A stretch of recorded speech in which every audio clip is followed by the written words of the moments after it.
Panalangin para magkaroon ng peace of mind. Sa ngalan ng Ama, ng Anak, ng Espiritu Santo. Amen. Makapangyarihang Diyos na lumikha ng langit at lupa, kami po ay nagpapasalamat sa lahat ng biyayang iyong ipinagkakaloob sa aming lahat. Panginoon, hinihiling po namin na pagkalooban niyo kami ng kapayapaan sa aming mga isipan, sa aming mga puso, sa aming mga kaluluwa. Panginoon, marami pong bumabagabag sa aming mga isipan, marami kaming alalahanin, subalit ang lahat ng ito ay tinataas namin sa iyo. Marami pong mga tao na hindi parehas ng aming mga pag-iisip. Marami pong mga tao ang hindi namin parehas ang mga ginagawa. Subalit Panginoon, anuman po ang mga bagay na nagbibigay sa amin ng mga agam-agam, ay tulungan niyo po kami upang maunawaan namin at matanggap namin sa buhay namin na ang mga bagay na ito ay hindi makakapagbigay ng tunay na kapayapaan.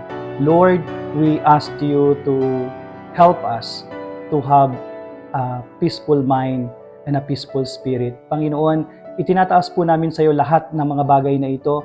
Tulungan niyo po kami upang lahat ng bagay ay maging payapa sa buhay namin.